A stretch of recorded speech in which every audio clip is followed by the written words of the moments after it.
자, 오늘 이 시간에는 바울의 선교에 대해서 좀 보려고 합니다. 요나 선교사, 요나 선지자라고도 부르는데요. 굉장히 효율적인 사역을 했지만 저희가 따라할 모델은 아닌 것 같습니다. 그렇게 하면 안 되죠. 하나님께서 일을 하셨지만 그러나 버림받는 선교사, 버림받는 성도가 되면 안 되지 않습니까? 중요한 건 우리 영혼인데요. 가끔 선교지에 보면 사역이 굉장히 활발하게 잘 되시는 분들이 있어요. 그렇다고 그분이 정말 하나님께 칭찬받느냐, 이거는 모르는 겁니다. 또 어떤 선교지 가면은 15년, 20년 동안 제자를 하나도 못 만들고 그런 선교사님도 있어요. 가시적인 열매가 전혀 없는. 그렇다고 그분이 하나님께 칭찬을 못 받느냐, 그것도 아닙니다. 여러분의 경주는 오직 자기 자신만의 경주이지 남과 비교하는 경주는 아닙니다. 저희 집에 애들이 많습니다. 아들, 딸이 있는데 애들은 끊임없이 질문을 해요. 끊임없이 질문을 해요. 제 둘째가 이렇게 물어봤어요. 아빠, 거북이가 빨라요? 토끼가 빨라요? 굉장히 다양한 답이 나올 수 있어요. 우리가 생각하는 토끼가 빠르죠. 근데 동화책에서는 거북이가 빠른 게 됐거든요. 얘가 이제 혼란에 빠진 겁니다. 실제로 뭐가 빠르냐? 제가 이렇게 대답했습니다. 이거는 경주에 따라 달라. 200m, 100m 경주는 토끼가 빠를 거야. 그러나 한국에서 유럽까지 가는 거라면 거북이가 빠르다.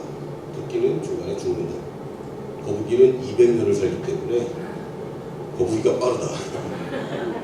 경주가 다른 거예요. 토끼의 경주랑 거북이의 경주는 다릅니다. 각자의 경주가 다 달라요. 선교사만 대단하고 선교사는 하나님 참 기뻐할 거야. 아니요.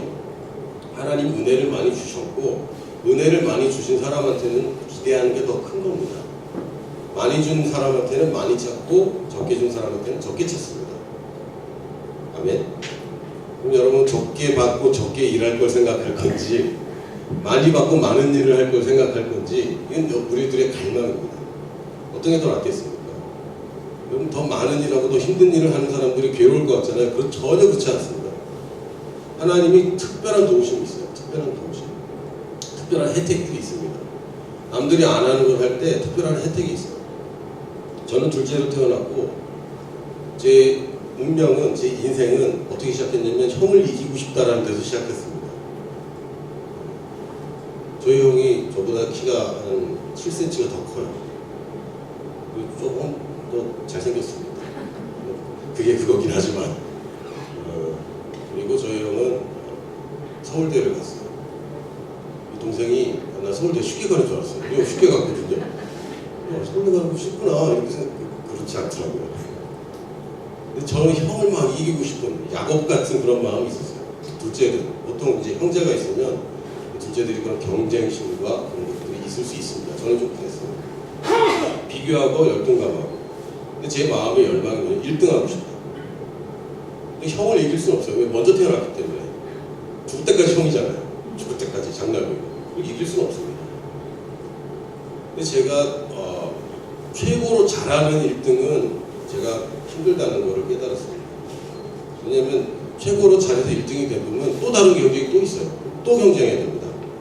거기서 또 이겨야지 1등이 되는 거지 1등이라는 건 한 번 1등 한다고 되는 게 아니죠. 계속 1등 하는 거예요.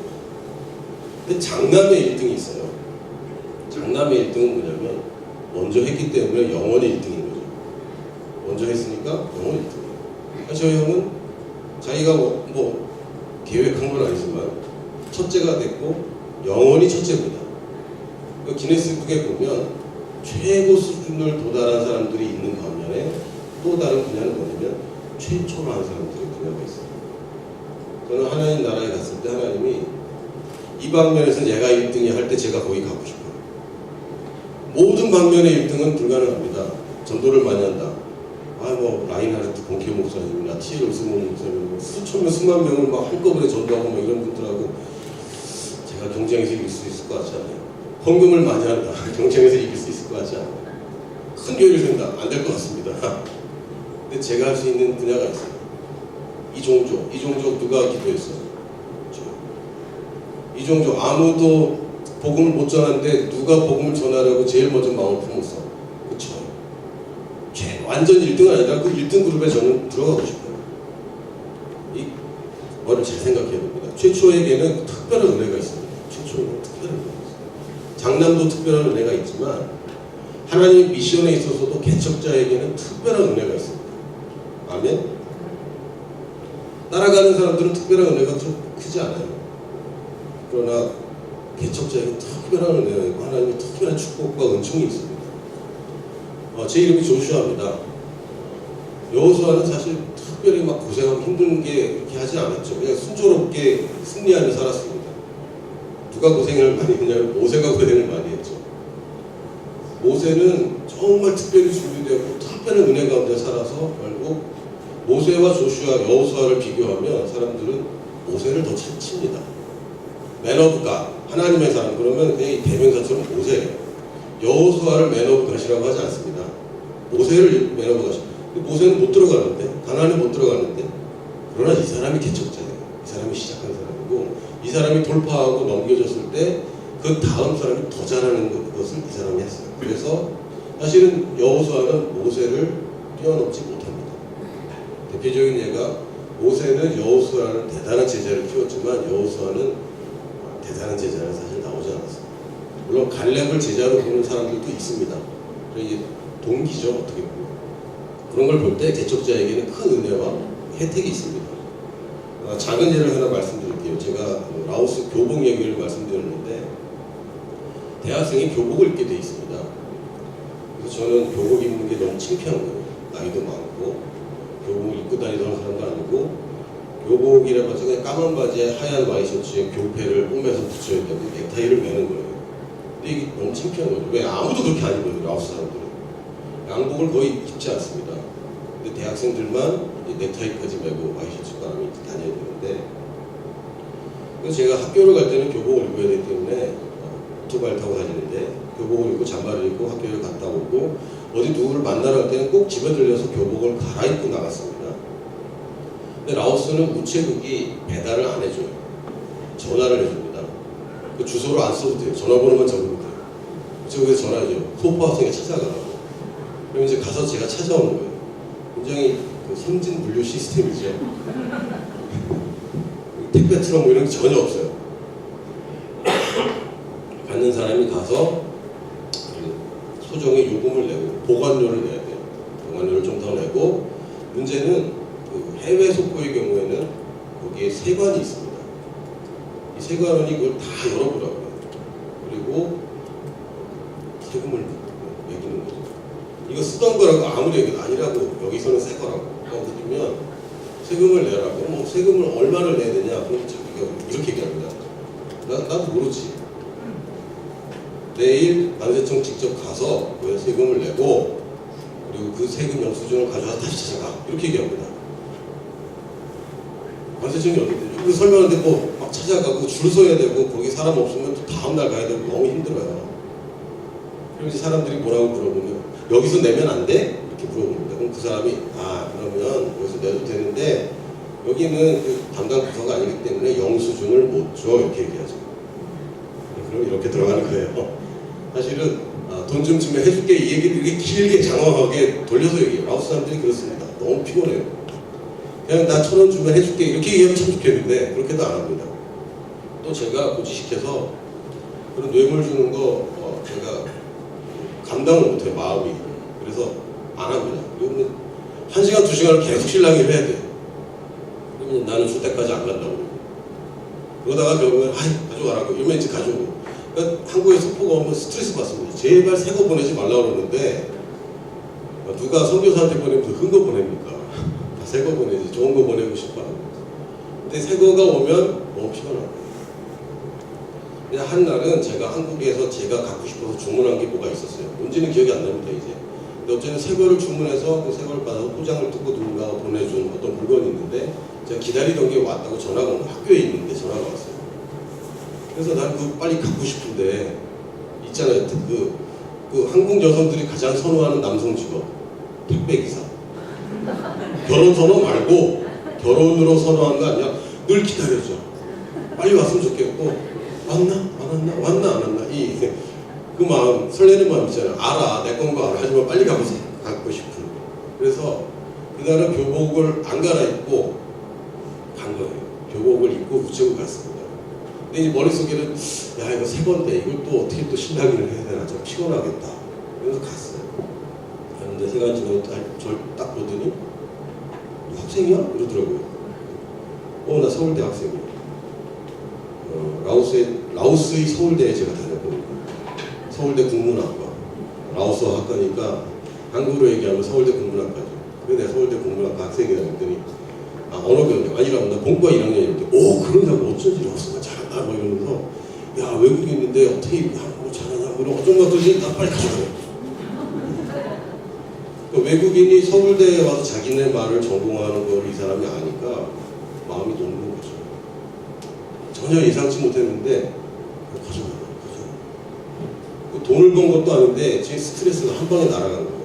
고맙다고 나오면서 그 다음부터는 우체국에 전화가 오면 집에 가서 교복으로 입고 가죠. 그러면 통과. 이 소문을 다른 선교사님들이 듣기 시작합니다. 그래서 너도 나도 선교사님들이 교복을 입고 우체국에 가기 시작했어요. 지금은 될까요? 안 될까요? 안 돼요 지금은 또. 여기 이제 개척자들이 받는 은혜입니다. 제가 살던 도시 북쪽의 시골 도시에 사범대학교 입학한다고 그랬을 때 제가 처음에 직원 행정실에 가서 직원한테 나 여기 입학하고 싶다 했더니 우리 학교 외국인 입학한 적이 한 번도 없는데 교수님 소개하더니 교수님을 만나고요. 교수님한테 가서 이제 나 여기 입학하고 싶다 했더니 우리 학교에 그런 일이 한 번도 없었는데 근데 담당 교수님 또 이제 학과장 이런 분 있잖아요. 거길 만나보려고 가서 이제 얘기하는데 우리 학교에 한 번도 그런 일이 없었는데 총장님을 만나보래요. 그래서 덜렁덜렁 풀어보러 갔다가 갑자기 총장님을 만나게 됐어요. 총장님이 우리 학교에 그런 일이 한 번도 없었는데 이러면서 이런 서류를 준비해봐 이러는데 여기 현지인들만 준비할 수 있는 서류가 있어요. 범죄 사실 뭐 기록 뭐 이런 거. 경찰서 가더니 외국인들 그런 건 없다 이러는 거죠. 그러니까 아무것도 준비할 수 있는 서류가 아무것도 없는 거예요. 그래서 가갖고 왜 라오스 교육부에서 성적표가 있겠습니까? 졸업장이 있겠습니까? 아무것도 없죠. 그냥 가서 안 된다는데요? 그랬더니 그래? 그럼 그냥 입학해 이렇게. 선례가 없으면 안 된다고 생각하잖아요. 선례가 없기 때문에 더 쉽게 됩니다. 중요한 건 하나님이 인도하심을 받아갔느냐 아니냐. 안 받아갔으면 어려울 수 있어요. 또 받아갔어도 문이 닫힌 것처럼 보일 수 있습니다. 그러나 두드리면 열리죠. 왜? 그 문을 통과시키고 싶은 사람은 제가 아니라 하나님입니다. 미션을 이루고 싶어하는 거 하나님입니다. 하나님이 원하시는 그토록 원하시는 미션. 창세기부터 지금까지 내가 속히 오리라 했지만 아직도 예수님 못 오신 그 미션. 오직 한 가지 마음이 있다면 그 미션. 그 탕자의 비유를 보면 아버지의 마음이 잘 녹아 있습니다. 탕자는 가 있고 아버지는 뭐 하시냐면 기다리고 있습니다. 아들의 권리이기 때문에 못 가, 가지마 그런다고 해결되는 게 아니죠. 아들은 좀 아버지 돌아가시면 받을 유산을 달라고 약간 후레자식이지만 어쨌든 아버지는 아들이 원하는 대로 해줄 수밖에 없어요. 근데 탕자의 비유를 대부분 우리가 전도 집회나 불신자들 많이 초청한 예배에서 많이 이야기를 합니다. 근데 실제로 탕자의 비유를 하실 때 예수님이 겨냥한 사람들은 바리새인들과 율법학자들이었습니다. 예수님의 별명이 그 당시 뭐냐면 파티꾼이었습니다. 잔치한다. 맨날 먹고 마시고 잔치하는 사람. 우리는 금식하고 기도하는 자인데 맨날 세리와 창기와 더불어 먹고 마시는 자. 흥청망청, 유흥. 바리새인들이 그렇게 부르습니다. 저 유흥이. 맨날 클럽 다닌다고 예수님 보면. 지금으로 보면 그렇겠죠. 그런 욕을 했습니다. 근데 예수님이 그걸 보면서 하시는 말씀이에요. 사실 주인공은 탕자가 아닙니다. 그 비유의 주인공은 큰아들이에요. 탕자가 결국 돌아오는데 아버지는 기다리고 맞이하는 게 아버지 일이지 정죄하고 너 다시는 그러지 마 한마디도 없습니다. 오자마자 다시 똑같은 아들 대우를 해주는데 큰아들이 오더니 이렇게 얘기하죠. 저 자식은 아버지 재산 다 쓰고 왔는데 나는 염소 새끼 한 마리 안 잡아주고 이게 뭐냐 나 안 들어가겠다. 이게 그 당시 바리새인 유대인들이었습니다. 나라도 잃고 하나님 약속은 이루어지지 않고 있고 다윗의 왕가가 부활한다 했는데 이게 언제까지인지 모르고 불만이 가득했어요. 그런데 메시아라고 자칭 메시아가 오더니 자기들은 내버려 두고 그런 거 같잖아요. 나는 바리새인들은 엄격하게 살았는데 자칭 메시아고 했더니 바리새인들이 인정도 안 해주고 죄인들하고 뭐 이게 뭐야. 또 큰아들이 딱 그랬습니다. 그 얘기를 하시는 거예요. 안 들어가겠다. 나 집에 안 들어가겠다. 근데 아버지가 얘기해줘. 내 건 다 네 거야. 내 건 다 네 거였어. 원래 네 거였고 내가 양을 못 잡아먹게 한 것도 아니고 네가 스스로 지금 율법에 갇혀서 이렇게 사는 거야. 아버지 마음 보니 죄인이 돌아오는 거예요. 사실 아버지가 큰아들을 볼 때 기대하는 게 뭐였겠습니까? 나는 못 가지. 너라도 좀 동생 좀 찾아오면 좋겠다. 이런 마음 아니었어요. 적어도 돌아오면 기뻐하고 같이 아버지 그렇게 기다렸는데 드디어 동생이 돌아와서 아버지 이제는 좀 마음이 놓이시죠? 요 정도는 해줘야 되는 거잖아요. 근데 큰아들이 전혀 관심이 없어요. 지금 하나님이 70억의 인구를 볼 때 우리 애가 대학 갔어요. 기쁘시죠? 그러나 그 거대한 슬픔이 있잖아요. 이 지구를 보면 예수님 다시 와시는데 계속 살아서 태어나서 그냥 고통당하다가 죽어가는 아무 의미 없이 쓰러져가는 이 영혼들, 그냥 죽어서 끝나는 거겠지만 계속 지옥으로 컨베이어 벨트에 올라가 있는 사람처럼 계속 지옥으로 그냥 컨베이어 벨트 쭉쭉쭉쭉 가는 이 사람들, 이거 멈춰야 됩니다. 예수님 다시 안 오시면 이 컨베이어 벨트가 계속 영원히 돌아가는 거예요. 지옥 가는 컨베이어 벨트, 도살장에 떨어지는 돼지들처럼 인생들이 계속 지옥으로 떨어집니다. 이거 멈춰야 돼요. 여기서 몇 명 끄집어내는 것도 중요하지만 더 중요한 건 이거 자체 시스템을 파괴해야 됩니다. 이게 예수님이 다시 오시는 거예요. 그러니까 그냥 내 시야를 좁혀서 내 인생에서 누구를 이 컨베이어 벨트에서 끄집어낼까 하는 생각 하셔야 됩니다. 끄집어내야 되는데 왜 그냥 내버려둡니까? 당연히 끄집어내야 돼요. 전도해야 되고 영혼구원을 해야 됩니다. 그러나 근본적인 해결책은 안 되는 거예요. 근본적인 해결책이 뭡니까? 이 지옥 가는 시스템을 끝장내야 되는데, 그러기 위해서 메시아가 다시 오셔야 되는 게 이렇게 중요한 겁니다. 첫 번째 메시아가 오시는 것은 이 끝장낼 수 있는 메시아가 오는 길도 험난했고, 똑같이 다시 오시는 메시아의 길도 쉽지만은 않을 겁니다. 그러나 메시아도 오셨고 또 다시 오신다고 약속하셨기 때문에 이는 분명히 진행될 것이고, 이 시대에 내 그 안에 사는 당대의 사람들은 이게 안 될까 막 이러고 살아야 되지만, 사실 지나보면 이거 됐네. 그리고 이 일에 기여하는 사람들이 리스트에 올라가게 됩니다. 그 리스트에 여러분 올리시라고 제가 미션을 찾으라고 말씀드립니다. 기왕이 어차피 한 번은 사는 인생인데 리스트에는 올라가야죠. 적어도 이 예수님 다시 오시는 길에 기여한 사람으로 제 이름이 올라가야지. 천국에 가는, 저는 이것도 했고 저것도 했고 여러 가지 했는데, 근데 하나님이 그건 내가 내게 준 미션이 아니다. 성경에 내가 계속 반복적으로 얘기한 미션과 너무 상관없는 인생을 살았더니 그게 비참한 인생이죠. 뭐가 비참하겠습니까? 이 땅에서 부유해야지 비참하지 않은가요? 아니면 이 땅에서 자녀들이 잘 돼야지 비참하지 않은가요? 아니죠. 내 영혼이 천국 갔을 때 하나님이 착하고 충성된 종아 할 때 이것이 우리의 기쁨이고 우리가 바라보는 단 한 가지입니다. 자, 그래서 이제 얘기가 길어졌는데, 성경에서의 선교 모델을 볼 때 저희들이 다 바울을 얘기합니다. 바울은 굉장히 독특한 인생을 살았는데, 사실 이 바울 선생님 쫓아가기가 쉽지는 않아요. 이 사람은 대단한 사람입니다.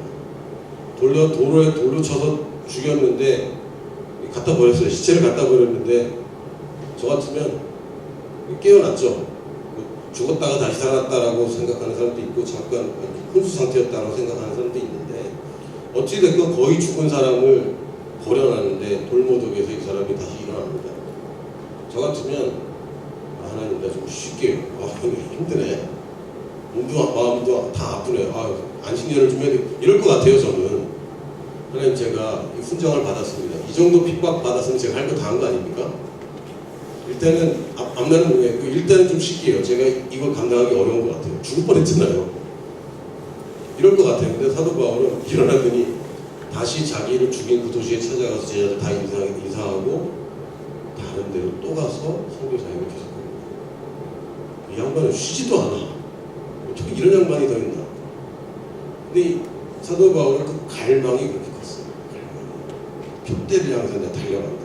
나 걸어가지 않는다. 달려간다. 이 경주를 하고 있는 거고, 사도 바울의 이 갈망은 예수님을 향한 갈망이며 유대인들과 이방인을 향한 갈망이 동시에 자기 자신의 인생을 향한 갈망입니다. 부르심의 상을 받으려고 달려간다고 얘기했어요. 내가 선한 것도 사랑도 다 있지만 내가 달려가는 이유는 내 부르심의 이 소망을 이루고 그 상도 받으려고 경주하는 자처럼 달려간다. 그럼 경주하는 사람이 나라를 대표해서 경주합니다. 또는 자기 가족과 자기 학교나 자기 팀을 대표해서 경주합니다. 그러나 자기가 메달 따려고 경주하는 것은 그게 가장 기본적인 본질이죠. 여러분 인생이 중요하기 때문에 미션을 발견해야 되는 겁니다. 하나님 나라에 기여하는 것이 작지만 내가 차지하는 부분은 엄청나게 큰 거예요. 그래서 여러분 미션을 꼭 발견하셔야 되는데 우리가 모델로서의 바울을 한번 살펴보려고 합니다. 첫 번째는 바울 이전에 사울의 생애를 한번 살펴보면요. 로마 시민권자 2세였습니다. 날 때부터 특별한 사람이었어요. 나중에 이런 장면이 나오죠. 어떤 사람이 이제 만나서 핍박하다가 로마 시민인데 너 잘못 건드렸어? 그랬더니 오 로마 시민이라고. 야 너 돈 주고 샀냐? 난 돈 주고 샀는데. 바울이 이렇게 나는 날 때부터 로마 시민이야. 와 대단한 신분으로 태어났습니다. 거기다가 가말리엘의 제자였어요. 바리새인 중에 바리새인이라고 말할 정도로 엄격한 율법 생활을 했습니다. 가말리엘은 그 당시에 가장 뛰어난 유대인 스승이었습니다. 그 제자들이 예수의 도를 전하고 할 때 제사장들과 유대 율법학자들이 바리새인들이 이 사람들을 끌어다가 막 심판하려고 할 때 가말리엘이 성경에 한 번 등장합니다. 얘네들 진짜면 우리가 건드리면 안 돼. 진짜 하나님으로부터 시작된 건 우리 건드리면 우리 큰일 나. 근데 하나님으로부터 비롯된 게 아니면 어차피 망한다. 그러니까 내버려둬야 된다고 얘기했던 오직 한 사람이었어요. 그러니까 균형 잡혔고 진짜 이 사람은 아주 멋진 사람이었습니다. 그러니까 예수님의 핍박자가 아닌 사람이었어요. 근데 바울은 거기서 균형 잡히게 배웠을 것에도 불구하고 스데반 순교할 때 처음 등장하는데 이 유대인들이 겉옷을 벗어서 사울 앞에 놓습니다. 사울이 청년이라고 생각해요. 나이 많은 지도자는 아니었을 겁니다. 청년 사울에게 이 겉옷을 벗어서 내려놓는 것은 무슨 의미냐면 유대인들은 자기의 아이덴티티가 겉옷에 있었습니다. 겉옷이라는 게 이런 소매가 있는 옷이 아니라 그냥 담요 같은 양탄자 같은 거 하나 이렇게 걸치는 거죠. 그래서 이걸 걸치고 있다가 추우면 깔고 덮고 자기도 하고 이런 식으로 이제 겉옷을 사용했습니다. 근데 겉옷을 봐야 이 사람이 누군지를 알 수 있어요. 제가 이제 예수님에 관한 영화를 볼 때마다 늘 헷갈리는 게 있어요. 누가 베드로고 누가 안드레고 누가 누군지 맨날 보는 등장이 하는데 아무도 왜 다 수염 나고 다 머리 길고 다 이렇게 옷 입고 샌들 신고 왔다 갔다 하는데 누가 누군지 구별을 예수님만 구별되고 요한은 구별돼요. 대부분 예수님 영화에서 요한은 수염이 없습니다. 적게 나와요. 근데 다른 제자 11명은 누가 누군지 구별 하나도 안 돼. 뭘 보고 구별하면 옷 보고 구별하는 거예요. 옷 보고. 옷이 그 집안의 상징이고 특별히 소매쯤 오는 이 네기퉁에 매듭을 다는데 매듭은 집안마다 자기마다 매듭이 다 다릅니다. 그래서 이게 인감도장 역할도 했어요. 이 지능판에다가 매듭을 찍으면 이게 인감도장입니다. 그러니까 겉옷은 자기 신분과 자기 아이덴티티의 상징이고 겉옷을 맡긴다는 것은 인감도장 맡긴다는 얘기입니다. 그 얘기는 네가 책임자라 이런 얘기죠. 그러니까 스데반을 돌로 쳐 죽일 때 사람들이 이거 네가 증인이고 네가 책임자야. 네가 보증인이야 라는 의미로 겉옷을 벗어 사울한테 다 주고 돌을 던지는 거예요. 비겁하죠. 내 책임은 아니야 이러면서. 내 책임은 아니야. 여러분 한번 생각해 보겠습니다. 여기 죄인이 하나 있어요. 자 돌을 드세요. 돌을 들어야 됩니다. 왜? 여러분 다 해야 되는 사람들이에요. 집행인이죠. 집행인. 돌을 들어야 됩니다. 던지세요. 누가 먼저 던질까요? 누가 먼저 던질지 모르겠지만 난 아니야. 나는 첫 번째 던지지는 않을 거야. 난 저거는 책임질까봐 두려워. 사형 집행인들은 다 가면 쓰고, 그렇죠? 단두대 이런 거 보면 시커먼 두건 쓰고 눈만 이렇게 내놓고 하잖아요. 아이덴티티를 숨깁니다. 왜 책임질 수가 없기 때문에. 이 사람을 죽이는 것은 재판부에서 했지. 내가 죽이지만 내가 집행하지만 내 책임은 아니야. 그래서 이 사람 아이덴티티를 가리죠. 한국에서도 모든 이 사형 집행을 망나니를 시킵니다. 왜? 나는 이거 무섭고 내가 책임지고 싶지 않아. 네가 해. 네가 해. 네가 해. 해서 제일 밑바닥 인생이 망나니죠. 이 사람 시키는 겁니다. 그러니까 사형을 집행하는 사람들이 자기 아이덴티티를 벗어놓고 나는 그냥 사형 집행 도구일 뿐이지 내 의지는 아니야 라고 얘기하는 거예요. 그걸 누구한테 맡기냐면 사울한테 맡기는 겁니다. 이 옷을 맡은 사람이 사실은 결정하고 책임을 지는 사람이 된 거예요. 그 사울이 스데반 순교의 책임자가 되어버렸어요. 그 사울이 그걸 거절하거나 나 안 돼요, 나는 아니에요 그러지 않고 그냥 그걸 당연하게 여깁니다. 사람들이 스데반이 죽는 것을 당연하게 여겼어요. 근데 이 스데반의 이 피가 결국 사울에게 전해지고 이 사울이 그 죽음의 그 책임뿐만 아니라 이 유업을 물려받게 됩니다. 그 사울이 이상한 일을 하는데 박해자가 되어버려요. 그 다음부터는 크리스천들을 잡아 죽이는 일에 적극적으로 나섭니다. 이 사람이 뭘 하냐면 다메섹을 가요. 지금으로 하면 다마스커스라는 곳인데 다메섹에 갑니다. 근데 제가 여기에 의문이 하나 생겼어요. 다메섹에 왜 갈까? 다메섹에 크리스천들이 있었나? 기록이 전혀 없습니다. 다메섹은 이방 도시이고 유대 땅이 아닙니다. 그리고 그 당시 박해로 스데반의 순교 후에 생긴 박해로 사람들이 퍼져나가는데 성경에 따르면 온 유대와 사마리아까지 사람들이 도망갔다는 얘기가 있지만 다마스커스나 그걸 넘어서서 도망갔다는 기록이 전혀 없습니다. 예수님도 다메섹에 간 적이 없어요. 제자들도 다메섹에 갔다는 기록이 전혀 없습니다. 근데 예루살렘에서 핍박을 하던 사울이 이제 다 도망갔구만. 도대체 어디에 다 모여있냐라고 했을 때 다메섹이 제2의 크리스천 도시였기 때문에 거기 갔지 않았을까요?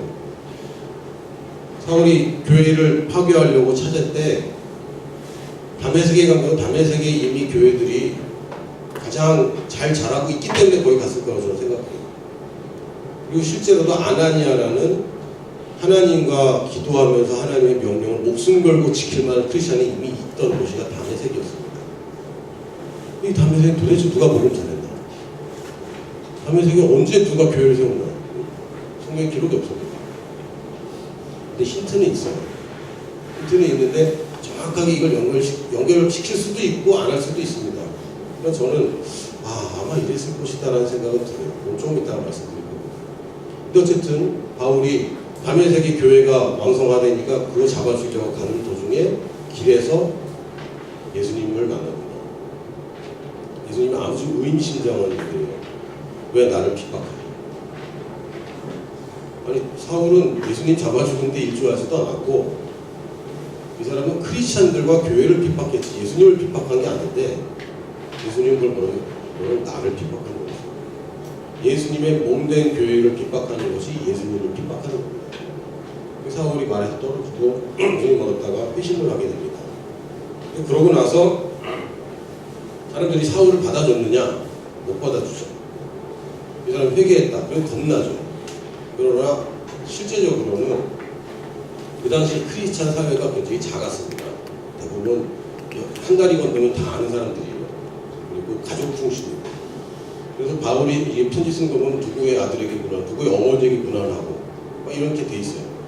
근데 이 사람들이 그때 편지 보면 대충 아는 거죠. 그 사람, 그 도시에 있다는 그 사람 알 정도로 사회가 좁았고 몇 명 안 됐고 이제 비밀스러운 조직들이었습니다.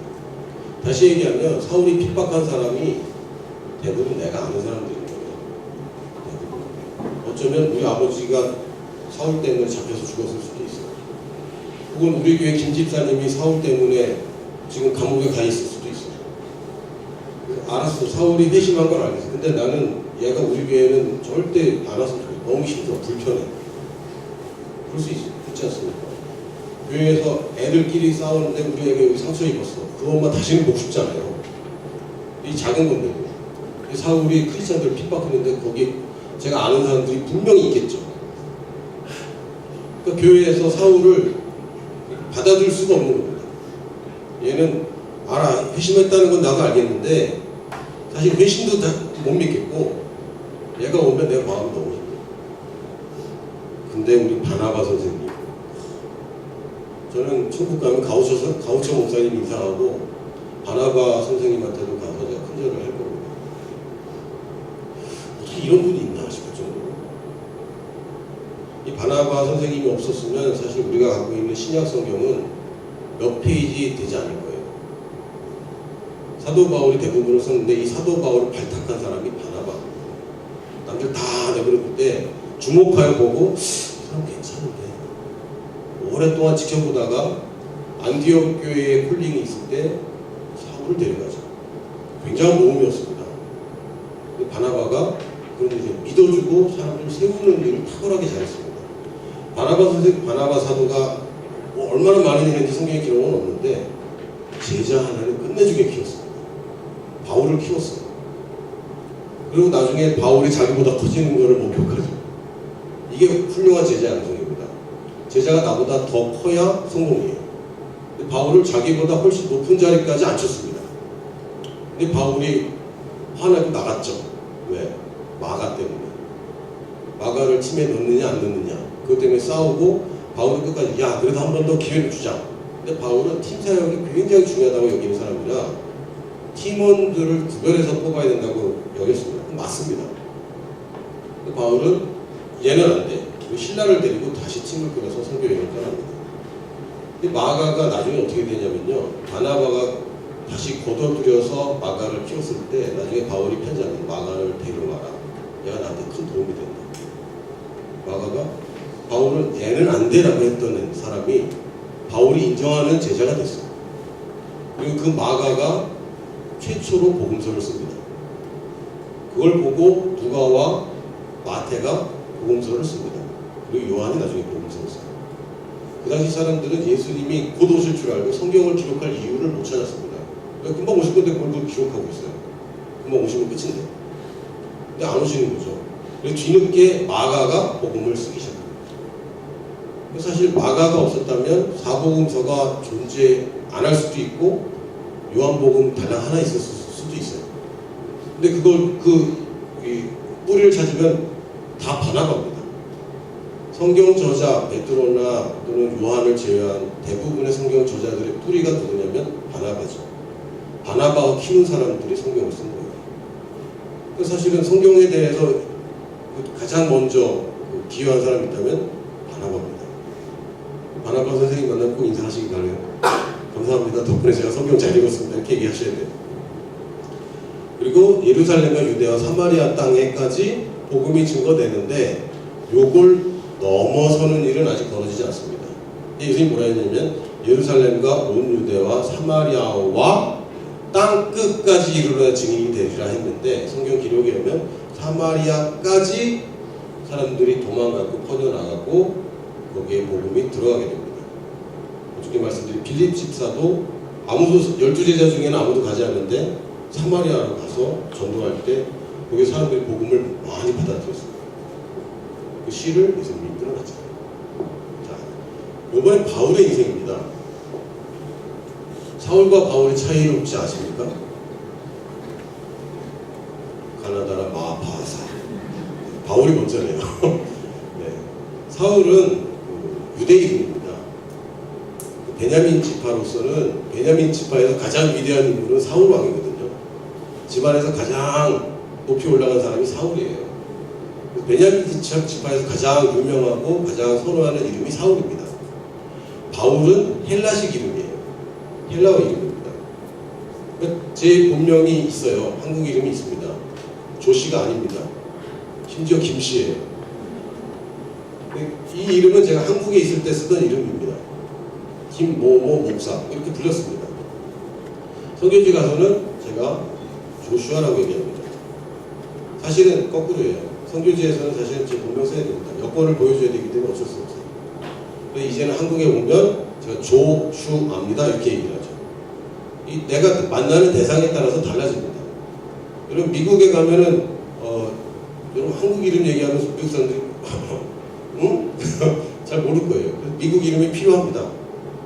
저도 라오스 이름도 있었어요. 라오스 이름은 제 한국 발음이랑 비슷한데 얘네들이 발음을 못해서 그냥 자연스럽게 생겨버린 라오스 이름이 하나 있습니다. 그러니까 사울이 유대인들을 대상으로 할 때는 저는 사울입니다 라고 소개를 했지만 바울이 됐다는 얘기는 이 사람들이 이제 이방인들과 사역을 한다는 뜻입니다. 이 만나는 대상이 바뀐 거예요. 그래서 저는 바울입니다 라고 소개를 하기 시작했고 성경에도 그렇게 기록하고 있습니다. 그럼 특별한 의미가 없어요. 성경에 이제부터 사울이 바울이 되었더라 이런 얘기도 없고 예수님을 만나고 바울이 계명하고 바울이 되었다 이런 얘기도 없습니다. 언제? 이제는 이방인으로 간다라고 할 때 이제부터 성경에 바울이라고 기록합니다. 바나바가 발탁해서 안디옥 교회에 갔습니다. 안디옥 교회 바나바 목사라고 할까요? 바나바 목사님 담임 목사님 되셨고 부목사로 바울을 데려갔어요. 유대 지역에 구호 사역이 필요할 때 이 사람을 보냈습니다. 굉장히 중요한 얘기인데요. 사실 지금 한국에서는 격리, 재정 담당 그렇게 직급이 높지 않습니다. 그냥 격리 담당 여직원이 하나 있는 경우가 제일 많이 있는데 당시에는 송금도 안 되고 종이 지폐도 없고 뭘 들고 가냐면 금화를 들고 다녀야 됩니다. 유대 땅까지 수억 원의 돈을 들고 가는 이 사람 믿을 만한 사람이어야 될까요? 아니어야 될까요? 교회에서 가장 믿을 만한 사람이 이거 들고 가야 돼요. 돈이 엄청 많은데 실제로 이 사람 안전하지도 않습니다. 죽어요 잘못하면. 강도 만나면 죽는 겁니다. 그 당시 뭐 파출소나 뭐 이렇게 있는 것도 아니잖아요. 그냥 길 가다가 강도들 우리는 3사람이었는데 5사람 내려서 우리 친구를 죽는 거예요. 뺏기는 겁니다.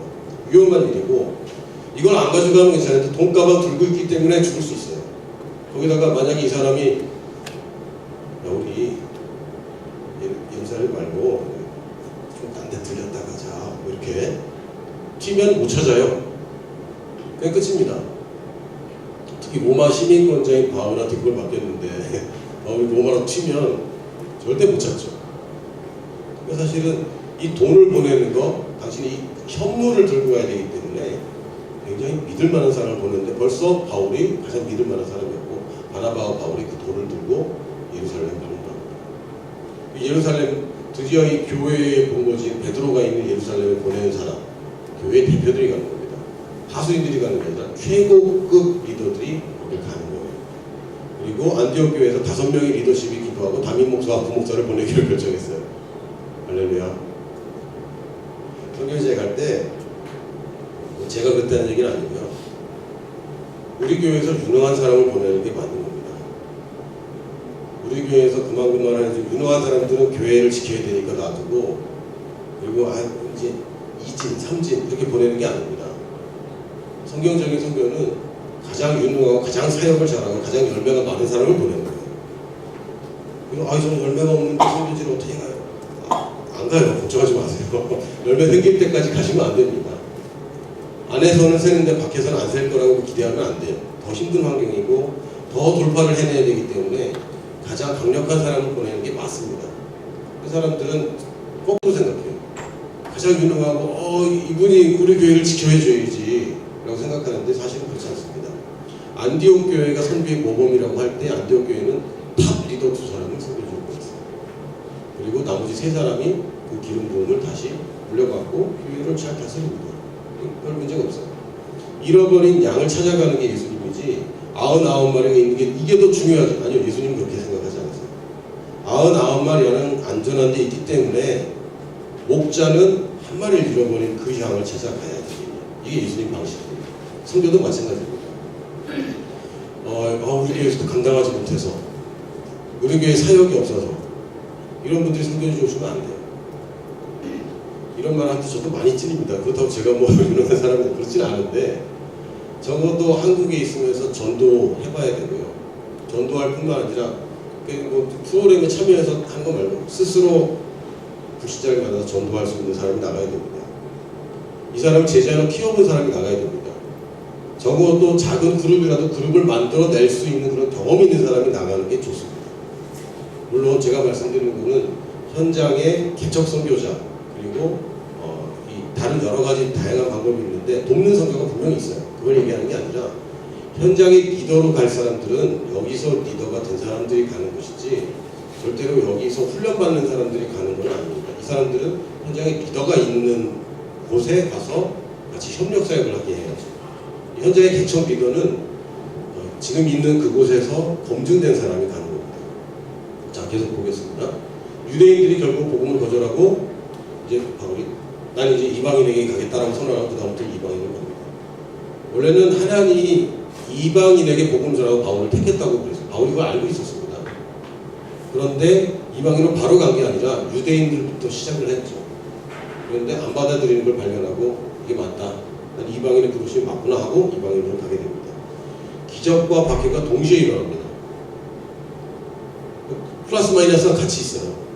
기적이 일어나는데 기적 때문에 박해가 일어나는데 박해 때문에 또 기적이 일어나고 아주 다이나믹한 삶. 제가 결혼 전에는 인생이 이렇게 오르락내리락했어요. 뭐 기쁠 때도 있고 슬플 때도 있고 좋을 때도 있고 낙심될 때도 있고 내가 참 괜찮은 사람인가 할 때도 있고 나는 청소롭구나 할 때도 있고 결혼하고 나니까 이렇게 되는 거죠. 인생이 더 깊어졌습니다. 더 슬플 때도 있냐? 더 슬플 때도 있죠.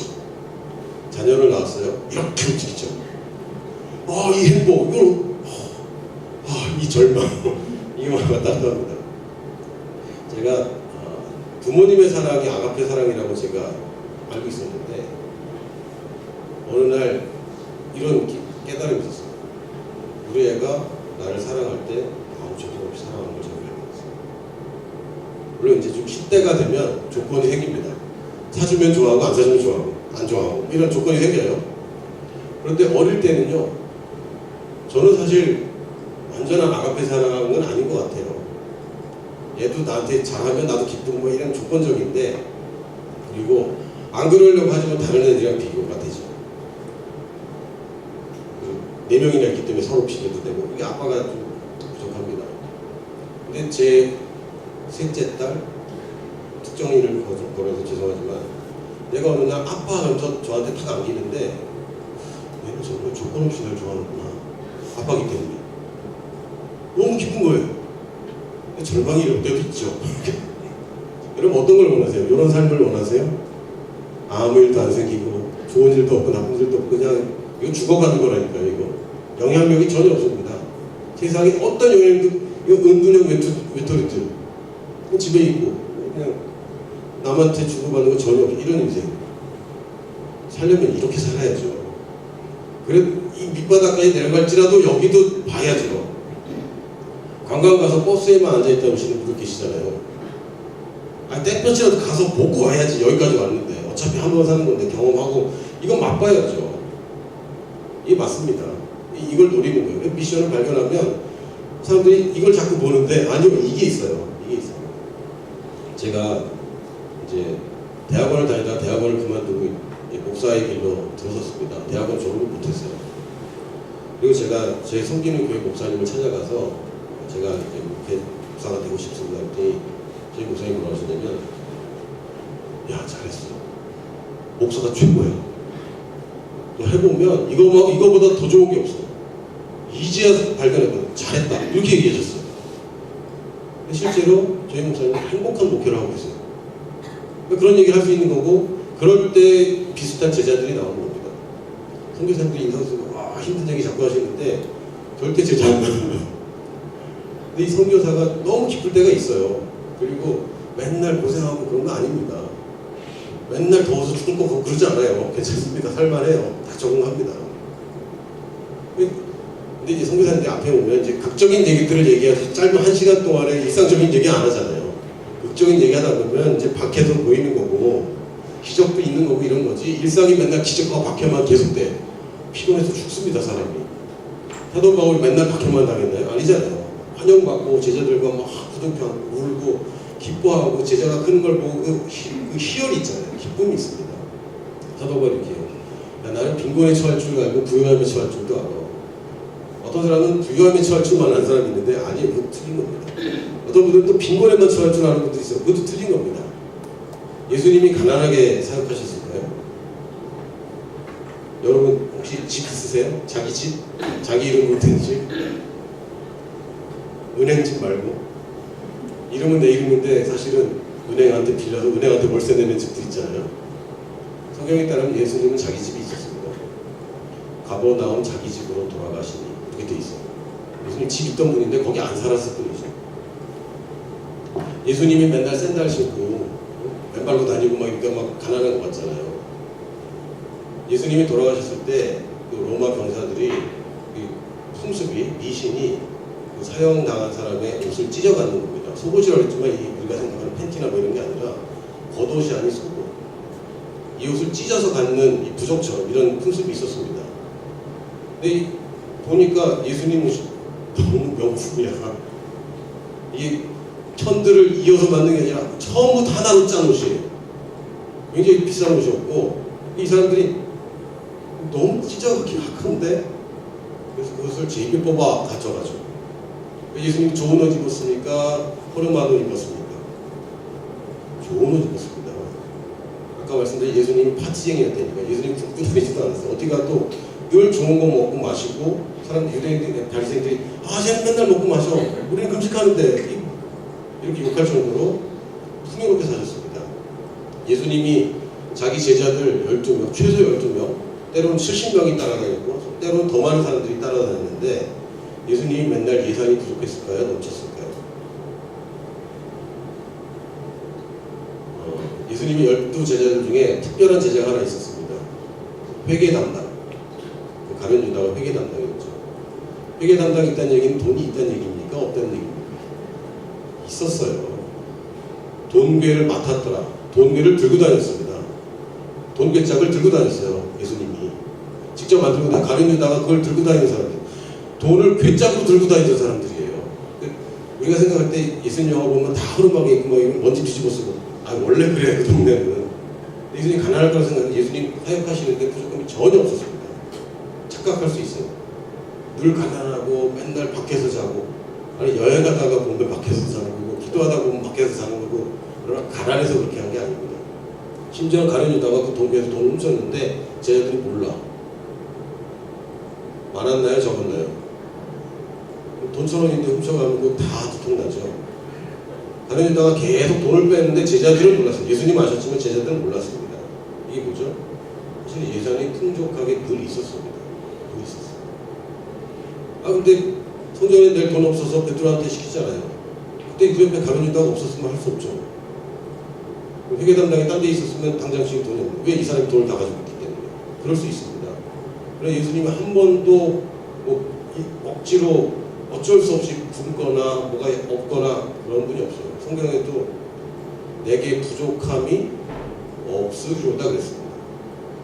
부족함이 없으리로다. 사도 바울도 풍족하게 살았습니다. 기적이 있으면 또 박해가 있고 박해가 있으면 기적이 있었지만 이런 왔다 갔다 하고 이 다이나믹한 가운데 계속 교회들이 세워졌습니다. 이게 싫은 사람들이 많아요. 그냥 편하게 살았으면 좋겠다. 많은 사람들이 이 안주를 좋아합니다. 안주 싫어하는 사람이 없어요. 그러나 이거를 버리고 나면요 하나님이 아주 잘 쓸 수 있는 그릇이 됩니다. 아브라함에게도 제일 먼저 하게 안주하지 말아라. 바벨성 사람들은 우리끼리 안주하자 그럴 때 하나님이 쓰셨습니다. 안주하는 것은 하나님의 계획이 아닙니다. 따라해볼까? 빈 곳을 채운다. 이게 우리 인생입니다. 그리고 로마의 죄수가 됐는데 그래도 또 선교하고 있고 아주 그냥 못 말리는 사람입니다. 자, 그러면 바울의 선교의 비결이 뭘까? 특징을 적었습니다. 열정과 신실함이 같이 있는 사람. 어떤 사람들이 열정은 있잖아요. 근데 꾸준하지 않은 사람들이 있습니다. 어떤 사람은 신실해. 근데 열정이 없어. 열정 있는 사람들 특징은 시킬 때까지 기다리지 않습니다. 먼저 일을 벌리죠. 그러나 책임지지도 않아요. 신실한 사람들은 누가 시키기 전에 움직이지 않습니다. 시키는 일은 잘해요. 근데 안 시키면 전혀 안 해요. 이런 특징들이 있어요. 근데 바울을 보면 이 두 가지를 굉장히 다 가지고 있던 좋은 모델이었습니다. 열정이 남들보다 열심히 특심인 사람이었고 포기하지 않고 문제가 생겨도 그걸 뚫고 나가는 신실함으로 평생을 살았습니다. 존경하는 저희 모델이죠. 지금 여기서 잘하던 사람이 나중에 거기서 또 잘하는 좋은 모델입니다. 안디옥 다메섹에서 또는 다소로 내려가서 자기 집을 응거하면서도 바나바한테 인정받았고 안디옥에 가서도 리더십과 성도들한테 인정받았고 또 선교지에서도 이방인들에게까지 인정받고 어디 가나 검증된 사역을 잘 해냈던 사람. 근데 잘할 수 있습니다 해서 보는 게 아니라 여기서 잘하는 사람들을 저기서도 잘할 수 있도록 훈련되는 이 사람. 나의 복음, 자기 복음이래. 자기가 전한 복음에 다른 거 전하면 저주받는다. 정도로 자기 복음에 확신이 있는 사람. 제가 전하는 복음이 자신이 없어요. 아니요, 바울은 내가 전하는 복음이 진짜 난 직접 받은 거야. 이렇게 할 정도. 또한 자기의 부르심, 자기가 달려가는 내가 달려가는 이 목적을 분명히 알았던 사람이었습니다. 바울의 사역을 5가지로 제가 정리를 했는데요. 이 5가지가 제가 속해 있는 단체인 콤미션의 5대 정신이라고 부르는 것입니다. 심사역, 바울은 혼자 다닌 적이 없습니다. 물론 혼자 있던 적이 있었어요. 자기 혼자, 제자들이 없이 자기 혼자 왔을 때 이 사람이 텐트를 치기 시작합니다. 제자들이 있을 때는 이게 상식적인 겁니다. 우리의 간판 설교자잖아요, 바울이.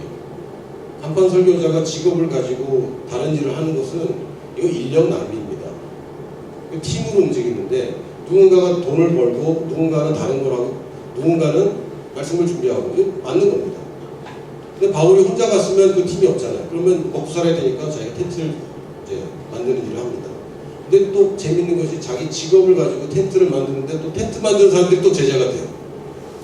그러니까 거기 하나님이 인도하심이 있고 어디 가든 제자를 만드는 바울을 볼 수 있습니다.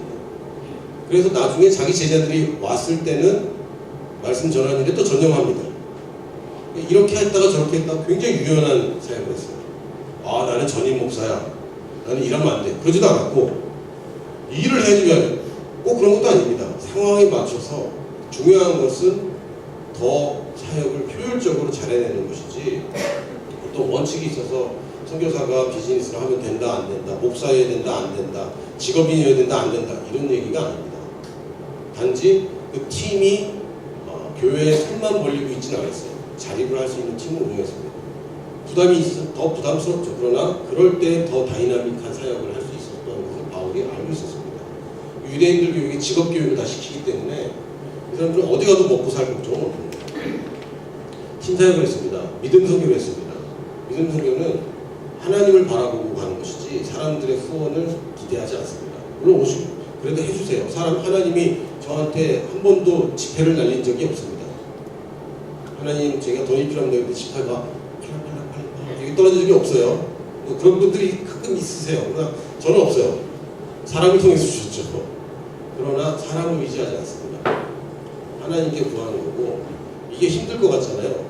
훨씬 편합니다. 모금 활동 안 해도 돼요. 모금 활동 안 해도 하나님이 알아서 해줍니다. 믿음 선교를 안 하면 좀 피곤해요. 왜냐하면 회사 부서에 내가 맡은 것만 해야 되는데 재정 모금까지 내가 담당해야 되는 거죠. 어렵습니다. 재정 모금은 하나님한테 그냥 맡겨버리면 하나님이 저보다 훨씬 잘해주세요. 그걸 믿는 겁니다. 지금까지 제 인생에 한 번도 하나님 배신한 적이 없습니다. 제가 돈이 없어서 뭘 못한 적이 없어요. 한 번도 없습니다. 배굶는 적도 없고 제 은행 잔고가 빵꾸난 적도 한 번도 없습니다. 제가 뭔가 하나님의 인도하심을 받아서 계획하면 하나님 미리 다 채워주세요. 걱정하지 마요. 물론 뭐 벼랑 끝에 설 때도 있습니다. 근데 벼랑 끝에 섰을 때 길이 생기는 걸 체험하죠. 믿음 선교가 굉장히 쉽습니다. 이게 훨씬 효율적이에요. 개척 선교, 아까 개척에 관한 이야기 드렸는데 개척에는 특별한 은혜가 있습니다. 특별한 은혜. 하나님이 도와줄 수밖에 없는 개척 선교. 그래서 훨씬 더 편해요. 훨씬 편합니다. 경쟁이 없어요. 훨씬 편합니다. 성육신 선교. 이건 뭐냐면 예전에는 선교사님들이 저희에게 그 문화까지 저희들을 가르쳐 줬습니다. 예를 들면 교회에서 하는 결혼식 한복 입고 안 하잖아요. 양복 입고 하고 그러나 서양식으로 하지 않습니까? 약간 우리가 받은 복음 안에는 서양 문화가 많이 섞여 있습니다. 한국적인 문화로 토양으로 한 건 아니었어요. 그리고 사실 문화라는 것은 바꿔야 될 것도 있지만 또 문화 자체는 이게 나쁜 거다 좋은 거다 말하기 굉장히 어렵습니다. 제가 한번 테스트를 해봤어요. 교회 다니는 사람이 술 먹는 거 사람마다 다 다릅니다. 생각이. 제가 사람들한테 물어봤어요. 제가 결혼기념일인데 누가 좋아하는 레스토랑에 초대했습니다. 그 집사람하고 저하고 이렇게 감사합니다 하고 레스토랑에서 이제 둘이 이제 식사를 하는데 코스 요리에 와인이 나온 거예요. 와인을 먹어도 될까요 안 될까요? 저 목사인데 결혼기념일에 와인 한 잔 손을 한번 들어보세요 했더니 한 반 정도는 먹어도 된다. 반 정도는 그래도 안 된다. 이렇게 드시더라고요. 그럼 각자 생각해 보세요. 그럼 바꿔서 치맥. 월드컵 경기를 보다가 부인과 내가 집에서 치킨 맥주를 시켰어요. 한 잔 먹으면 이제 경기를 보는 겁니다. 된다 안 된다? 된다가 반으로 줄더라고요. 자, 그러면 삼겹살에 소주. 거기서 또 반으로 줍니다. 그럼 양주 거의 없어요. 거의 없어요. 양주 먹어도 된다. 거의 없습니다. 근데 재밌는 것은 와인잔 한 잔, 맥주잔 한 잔, 소주잔 한 잔, 양주잔 한 잔, 여기 들어있는 알코올 함량은 다 똑같아요. 이 주류 회사 직원한테 제가 들은 얘기입니다. 기준잔이라는 게 있어서 1기준잔에 들어있는 알코올 도수 함량은 거의 똑같답니다. 한 잔 먹으면, 그러니까 소주 2잔 먹거나 맥주 2잔 먹거나 취하는 게 원래는 똑같은 거예요. 사람들이 이제 인식이 다를 뿐이지. 그럼 이게 문화라는 것을 입고 있는 거죠. 와인은 좀 괜찮은데 소주는 안 돼. 알코올 취하는 게 사실은 중요한 거라면 똑같이 되고 똑같이 안 돼야 되는데 우리 생각에는 와인은 괜찮은데 소주는 아니잖아. 이게 사실 문화입니다. 문화. 그러니까 문화적인 껍질을 벗겨내야 이 사람들을 얻는 것인데 제가 그 문화 속에 들어있으면 틀렸다고 생각해요. 자꾸. 저도 많이 겪었습니다. 이 사람들 틀린 거야. 제가 집에 있으면 라오스 사람들이 그냥 들어와요. 노크도 부르는 것도 자기 집처럼 들어와서 2층에 있는 저희 집 방문을 열었어요. 모르는 아줌마가. 상상이 되세요? 대문을 열고 들어와서, 현관문을 열고 들어와서 신발을 벗고 자기 집처럼 2층으로 올라와서 제 방문을 여는 거죠. 그리고 혹시 이 사람 아냐고. 그 사람 좀 찾아다니는 거예요. 근데 우리 집 와서 들어가서 물어보는 거예요. 이게 뭐야? 깜짝깜짝 놀랐는데 왜 이 사람들이 이럴까? 근데 문화가 그렇습니다. 내가 너희 집 아무 때나 들어갈 수 있고 너도 우리 집 아무 때나 들어올 수 있어. 이런 문화예요. 밤에 파티를 하는데 가라오케를 불러놓고 밤새도록 합니다. 요즘은 발전해서 뭐 11시 딱 금하기도 하고 1시 금하기도 하고 이렇게 하는데 예전에는 밤새도록 하는데요. 그 건수가 있으면 파티를 해요. 누구 생일이다 파티, 누가 대학 갔다 파티, 또 뭐 직장에 취업했다 파티, 아프다 파티. 이 구슬을 거의 굿이에요. 굿과 같은 이게 막 섞여 있어요. 근데 저희 집 있으면 동네가 있잖아요. 매일 어느 집에서 파티를 하고 있는 거죠. 이게 동네를 다 시끄럽게 합니다. 근데 아무도 불평을 하잖아요. 나만 불만이죠. 이 사람들 왜 이럴까? 이렇게 이해가 없을까? 근데 이 사람들 사고방식이 달라요.